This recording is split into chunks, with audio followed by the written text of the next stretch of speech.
scary world right now. There's a lot of stuff happening. And if we pause every time something negative happens in the news, we would never post. Like it just wouldn't happen. I think each brand has to kind of take a look. Like when I was in higher ed, like we set kind of like a flow chart of like, when do we comment about world events, right? What do we post, hey, we stand with, whatever, is going on this or whatnot to make this decision.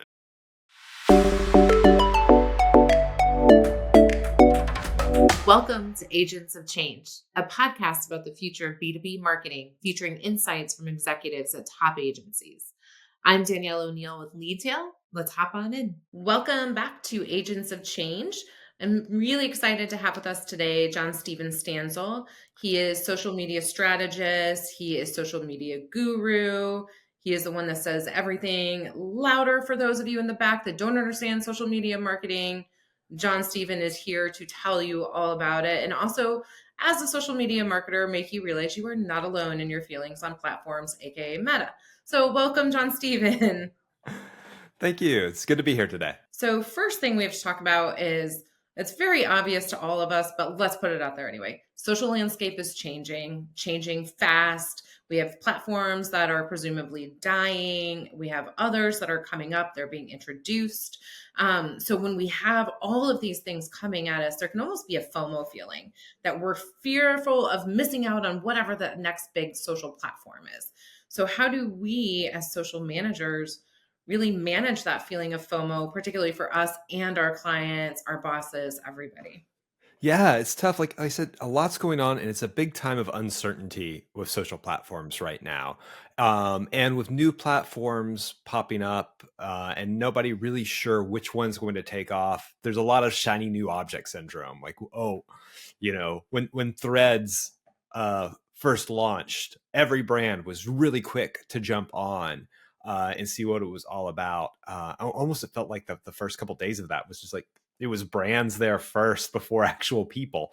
And I think it's very tempting, both the social media managers and our clients, to want to be the first on that new platform, to, make waves and be the first brand to really make an impact there. But we really do need to take a step back and evaluate what our goals are and if these platforms meet our goals and if our time is being spent well on each platform. Because right now there's so many things popping up. There's Threads, there's Blue Sky, there's Mastodon, that there's no way we can do all of those platforms well. And plus the older platforms that are still popular, that we're still on, Facebook isn't going anywhere. Instagram's still a big thing. People are still using Twitter, X, whatever we want to call it today. So I think it's very important that we kind of use a little bit of caution and pause before jumping into a new platform. Yeah. Well, and you brought up a really good point too, and something for us to think about. And that's stepping back and thinking, if I can't be on X platform anymore, if this platform were to go away, what does our social strategy look like then? And Exactly. I don't mean Twitter, sorry. Oh, no, you mean X, as in the app formerly known as Twitter. See, it's so confusing. There's so much going on with the app formerly known as Twitter. And there's so much uncertainty around that. There's so many changes being made almost every day. People are leaving the platform, using it in different ways. I really think pretty much every slide deck I've made for clients since Elon took over has had a slide in it that says what we can do if we can't use Twitter anymore. For some reason, there's a mass migration away from it. Maybe, there have been decisions made at that platform that a lot of people go, well, I don't want my content appearing next to this sort of content. So maybe we're not going to spend as much time on Twitter anymore. So I think brands need to have that contingency plan. And I would also say, even if your brand isn't on Twitter, you need to have a bit of a contingency plan, because social media is an ecosystem, right? So as Twitter changes, it's going to have long-reaching effects for every other platform, whether it's because, LinkedIn is a perfect example, I think, because right now there's a lot, I consider myself one, like a Twitter expat who has migrated over to LinkedIn a little bit and might still be, my tone and voice is very much Twitter. And I think there's a lot of other Twitter folks who have gone over to LinkedIn, and it's kind of a different vibe, but we're still kind of, it's changing up the culture of LinkedIn a little bit. And some people like it, some people don't like it. But I think brands need to kind of pay attention to that, of how these changes at Twitter are going to affect every single other platform as well. Yeah, that's a really good point, and it's almost LinkedIn is becoming a little bit more personal now. It doesn't have to be I'm an expert at this because of this. We can literally just lend our voice wherever it needs to be. I'm also seeing brands getting a little less informal with how they're talking on LinkedIn, especially, and starting to have more conversational as opposed to being that very formal brand tone of voice that we all knew 2, 3 years ago. And I think that's part of this adapting to the change. And that's something that we've talked about, is the fact that we have to be able to adapt. To your point, what we did 2 years ago, a year ago, anything, it's not working anymore. It's not the same. Social is an ecosystem. It's going to continue to change. So how do we adapt to that as social media managers? And how do our clients learn to adapt with us? Oh, and that's the tricky part. Social media, being a social media manager is no easy task. But one of the things I love about it is that it does change every day. And as social media managers, we have to be continuously learning and changing and growing and evolving with the platforms. I think professional development should be a daily task for social media managers. I set aside a little bit of time at the end of each day to either read articles about the latest changes in the platforms, trends, listen to podcasts like this, and just stay current with the industry. And that's just something that just has to be a constant thing. I think we also need to be a little forgiving of ourselves when we don't know everything. It's such a growing field, and it's growing so much that it's impossible for one person to know everything about every single platform. So when we are talking to our clients, it's okay to say, you know what, let me come back to you, look into that and come back to you.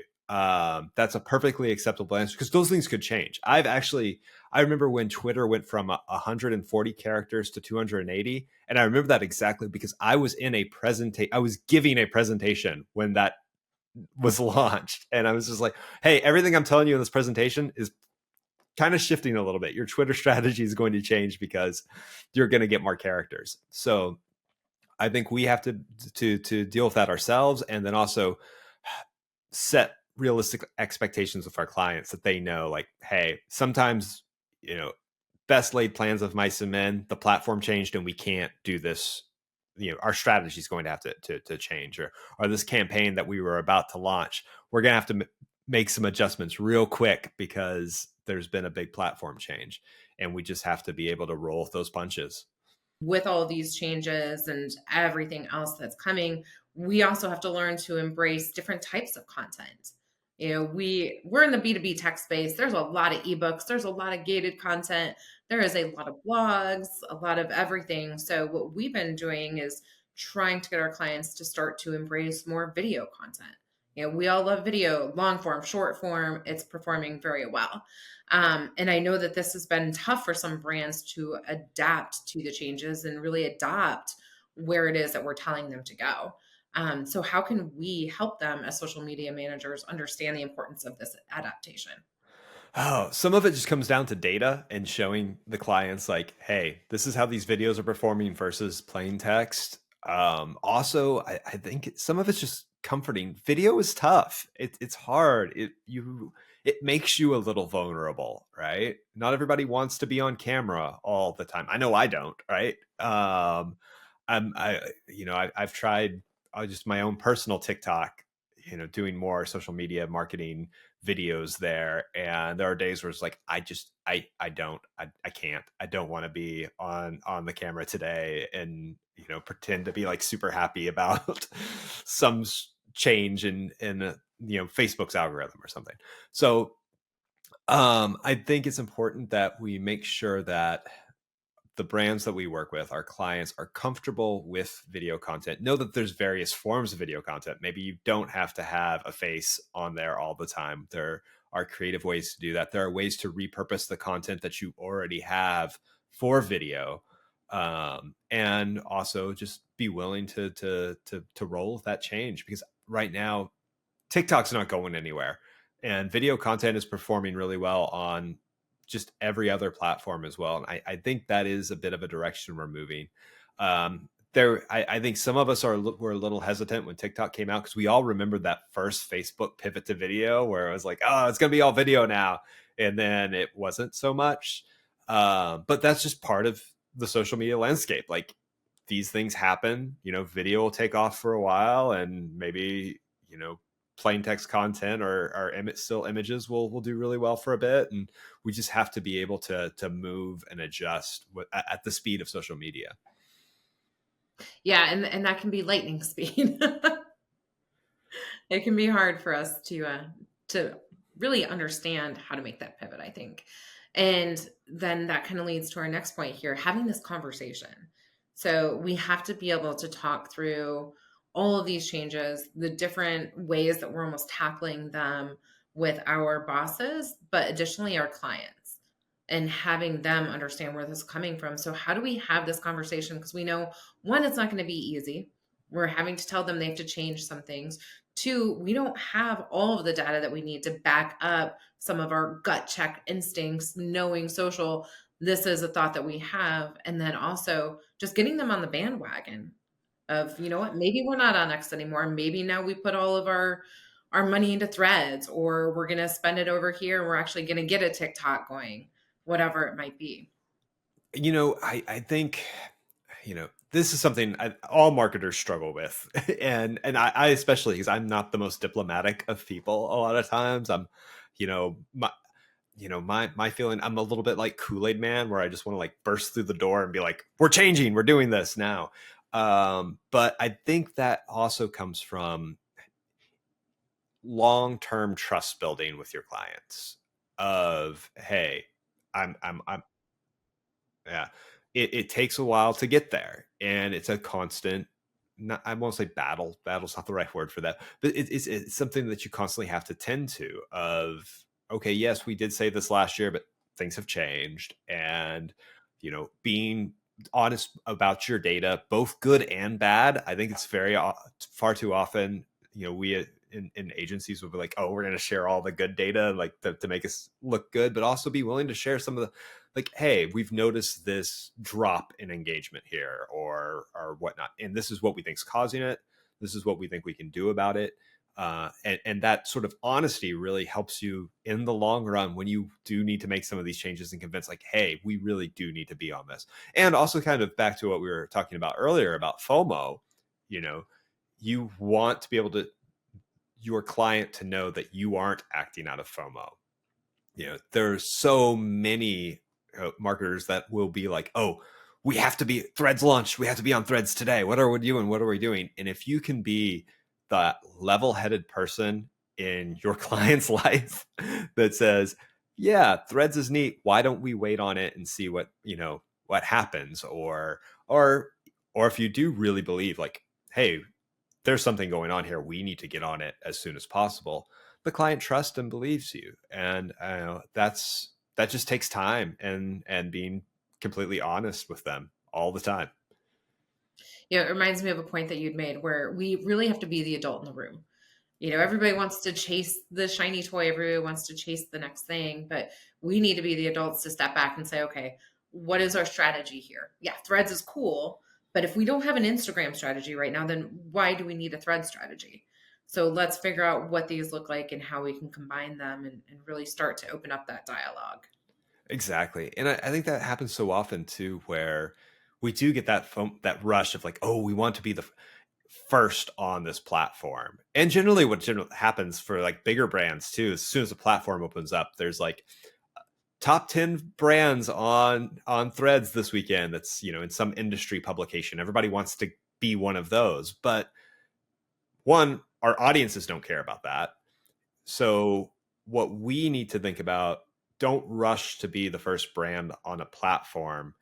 Rush to be like the first brand that does a platform well. And that might be a year after the platform launches, you know? And sitting back and kind of understanding the culture, because Threads is really neat, but I don't think in 1 year Threads is going to be a completely different platform. It's it's still in its early stages. It's still kind of developing its own culture, and you've got time. If you're not there yet, you've got time to get there. No, not at all. You haven't missed the boat on any. It's never too late. Like, you haven't missed the boat on Facebook yet. Like, there's still time. Yeah, and I love the idea of the wait and see. That's something going back to our X/Twitter/ whatever we're calling it right now, conversation that we're having at Leadtail with our clients is we're taking a wait and see on things. So when big changes are made to the platform, we're not hopping on them right away. We're giving it a moment to see, is this change going to stick? Right. There's been a lot that's happened, and is it going to stick? So we give it a moment to think about it. But I think that also goes towards your point with like Threads. Let's wait and see. What is the platform now? Where do we think it's going to go? And where does it make sense for your brand to actually enter into this conversation? And does it even make sense? And that's, as your point, the FOMO here is let's step back for a minute. Well, It's okay to breathe. is your audience there yet? Right. Right. You might be the first jump on and get onto that new platform, but your audience isn't there yet. So why are you there? What's the point? So I think taking that time, and then back to what you said about Twitter and X, like, there are so many changes. Like, if we're constantly reactive to every single change or proposed change, sometimes, I don't want to get into opinions about Elon Musk, but it does feel like sometimes, he'll say something off the cuff, like, we're going to make this change at X. And everybody's like, are you? That didn't come in like a press release. That was just something you happened to tweet as a reply to some person. So if we're constantly reacting to that, there's just no way we can have long-term strategy. And sometimes those things happen and sometimes they don't. So we just need to be really kind of like wait and see. Like, okay, well, we'll see. We'll cross that bridge when that actually happens. Yep. Yep. Well, that brings up a good point. As we're all thinking about planning and we have the idea in our head of let's take a strategic approach, let's start thinking about how we're going to use this. It almost feels that it would be more beneficial rather than our social media strategy for 2024. Instead, we need to look, what is our social media strategy for Q1 of 2024? Exactly. Yeah. It's a fool's errand to try and predict strategy for more than just a few months. I pretty much after the pandemic, I gave up on building strategy for anything longer than a month. Because you just did not. I was in higher ed at the time, so we were in constant crisis communication during that. And it was just like, you know what? My boss was like, well, what's our content calendar for the month? Like, I don't know. No idea. What's our content calendar for today? Like, that's all I really, understand and care about. I don't think we're still in the day by day scenario, but things are just changing so rapidly. Like, there's just maybe quarter by quarter is about as far as you can predict out. Yeah, yeah. And to your point, that almost still sometimes feels like that's just planning way too far ahead for everything that's changing. And then you also have the external factors, things that are not related to us, the brands, anything else. There's a lot of world events that are happening that may make us decide we need to take a pause and rethink how we're addressing things or even having conversations so we don't appear tone deaf. And that goes back to that conversation that we have with our clients and bosses, because there is going to maybe be a little bit of pushback if we say, hey, we suggest pausing. Let's not post anything right now with things that are happening. And we suggest let's take a little breather for it. And we've had clients come back and say, but is that necessary? So how do you embrace that too? Because that's part of this constant change of everything that's happening. It is really tough because, one, we don't know, day to day. It's a really scary world right now. There's a lot of stuff happening. And if we pause every time something negative happens in the news, we would never post. Like, it just wouldn't happen. I think each brand has to kind of take a look. Like when I was in higher ed, like we set kind of like a flow chart of like, when do we comment about world events, right? What do we post, hey, we stand with, whatever, is going on this or whatnot to make this decision. Or we're saddened by tragic events and blah, blah, blah, which don't mean to make light of it, but like it, we need to like, we kind of have to sometimes have to harden our hearts a little bit and go, okay, is this something that we need to post about? Is this something that, is important to our audience, or are we as an institution believe in? And every single brand needs to kind of evaluate that before it happens. Because sometimes that actually helps kind of calm the emotions in the room when we can kind of step back and like, okay, well, we need to look at it logically, because, if we're posting about this and not this, what does it say about us? Or we need to have some sort of base to follow. So it's tough. I don't think there's a universal solution for all brands, but you need to have that conversation before it does happen. Um, Yep. Yeah, yeah, and I think that's the biggest thing is, even just understanding the brand's voice is going to help you determine at what point maybe to take a pause and what they're talking about and what they care about. So you'd mentioned the idea that we need to professionally continue to grow and keep up with the changes and the learnings and everything else. What are some of your top resources that you use to keep yourself and keep your social media minds fresh? Until recently, it was Twitter, where I would follow just other social media marketers there. Have kind of a community of people that, so many of us as social media managers, we're the only social media person at our company. So we don't have a lot of people to bounce ideas off of who have the same kind of knowledge that we have. So it's really important to kind of build like a brain trust of other social media managers that you can talk to and go, hey, are you seeing this? What do you think about this? And Twitter up until recently, and still to some extent, was very helpful for that. Now I'm finding a little bit more on LinkedIn. That's really useful, but kind of having that one-on-one relationship with other people in the industry is really important. On top of that, it's finding those conferences that you can get to and just kind of keeping up those skills. That's vitally important. And just every day, there are a few various bloggers that post about social media changes. And what I'll do is I'll see that they posted and I'll just save that tab. And at the end of each day, I kind of set aside 30 minutes of just like reading time of, okay, I'm going to, see what's going on here, what these trends are. And it just has to be a part of your daily routine. And if you're not, it's never going to happen, right? Because we're all so busy. So I block off time in my schedule specifically for professional development.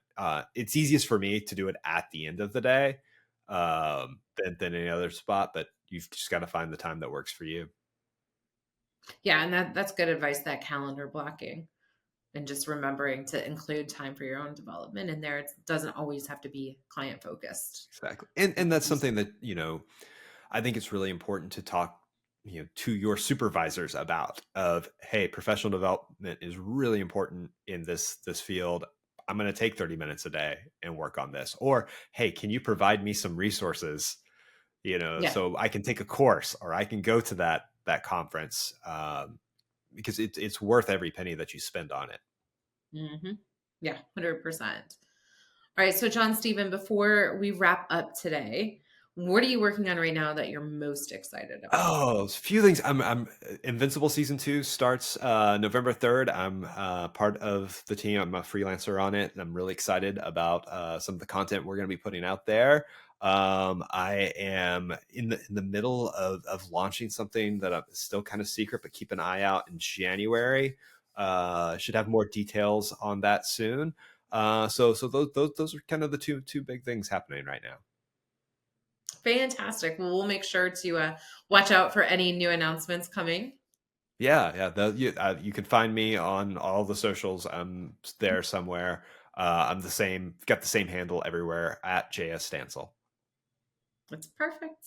Well, thank you, Jon-Stephen. I feel like I could have talked to you for 3 hours today and still would not have been able to cover everything. So I appreciate your time today. I always appreciate your knowledge. And if you're not following him on LinkedIn, I encourage every social media manager, make sure to start following him. Thank you so much.